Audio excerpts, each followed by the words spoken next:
Good evening and welcome back to another podcast. So I think I picked number 4 or 5 of the recommendations. I'm going to explain. Okay, A, police cadets would be evaluated on their attitudes towards community engagement, empathy, and problem solving instead of doing it the old fashioned way to hire a physical appearance or the guide on toughness. B, make it important that serving the public, being able to put the needs of the community first, being able to de escalate conflicts when and if possible. C, being able to address destructive warrior mentalities. Having a warrior's mentality could lead to aggression and possibly seeing that the public is an enemy. People with this mindset automatically screened out, which means they would be a no hire. This should the amount of police force. This should cut in half the amount of police force used when conducting calls. D, a more in-depth testing when it comes to psychological assessments.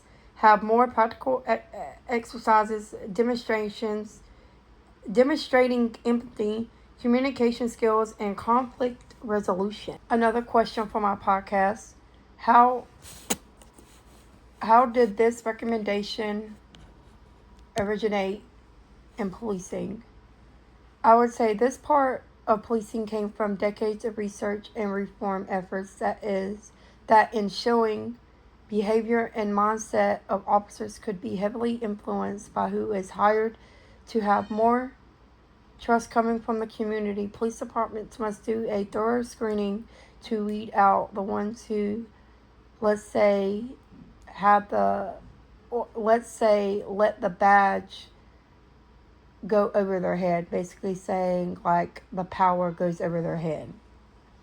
Number 2, why is it a good recommendation to consider in policing?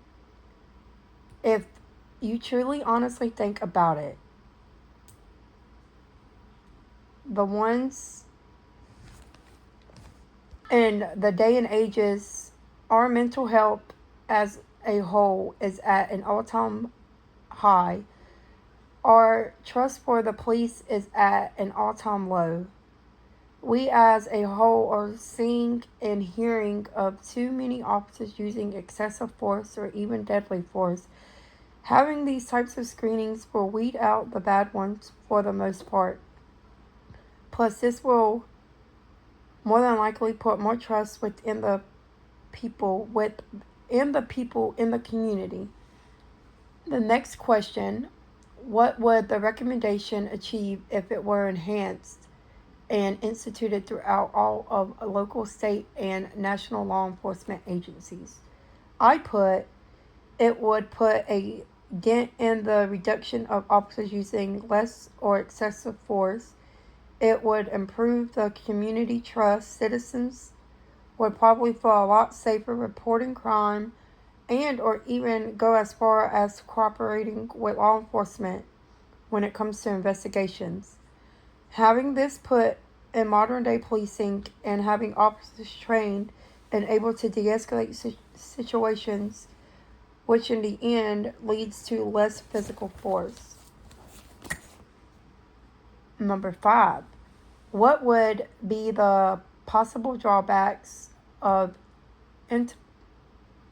implement your chosen recommendation? Implementing, yeah. Okay, I put it is like a pick and choose type of situation, which is okay to a certain extent because you do not want to be considered biased. Then you run into the problem of being able to hire and keep a full staff at any police department. Number 6, what stage of implementation, has your recommendation been implemented either through departmental policy or procedures and or state legislation? I think it starts at the beginning at each police department with the start of BLET training, mental health training, CIT, different type of assessments to ensure officers can adapt to change quick when it comes to any situation. Number 7, why do you think your chosen recommendation hasn't been fully or even partially enhanced or stalled if applicable? I would say not enough manpower, not enough resources, can't keep a fully staffed department, having too many hoops to jump through, so not enough applicants. Save the best for last. I think out of all the questions for this assignment, I think this is the most important question that could have been asked. Okay, so it says, why is this recommendation more important to you than the other 5? What is so special about this recommendation, and how does it relate to rethinking and reimagining policing? I would say because of how our mental health is at an all-time low in this country.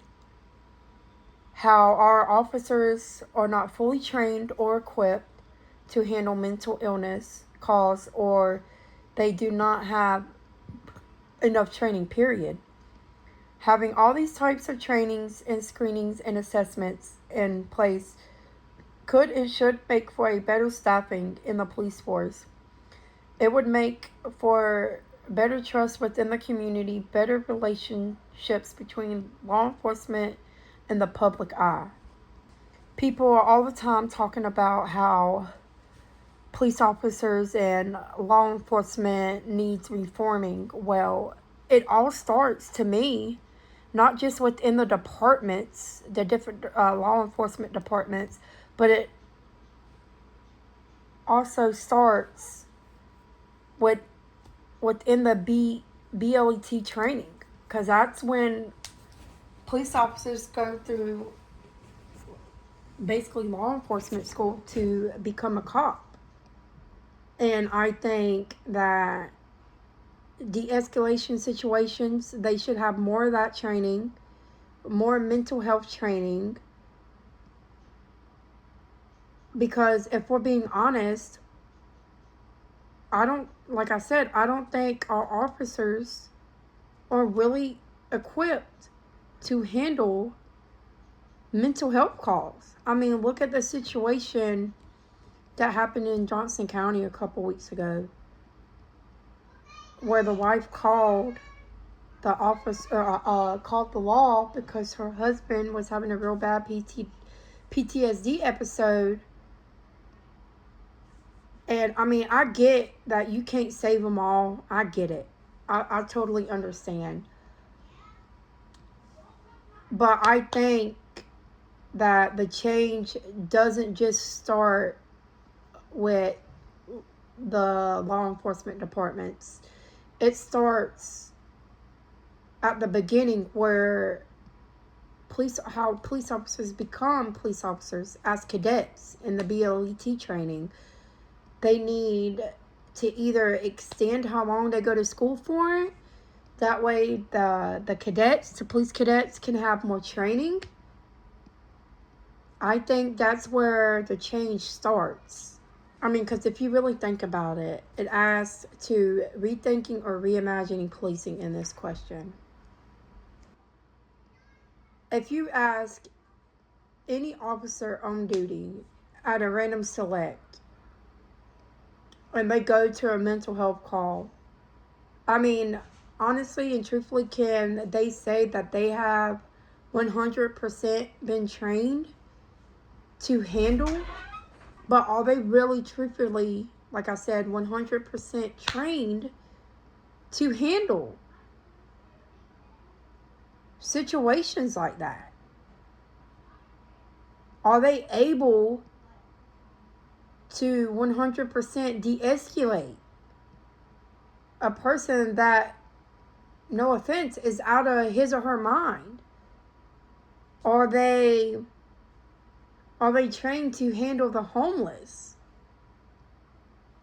Are they fully trained and equipped to handle juvenile delinquency? Are they, the point it comes down to, are they just fully trained to handle it? And my honest answer, I don't think they have enough training.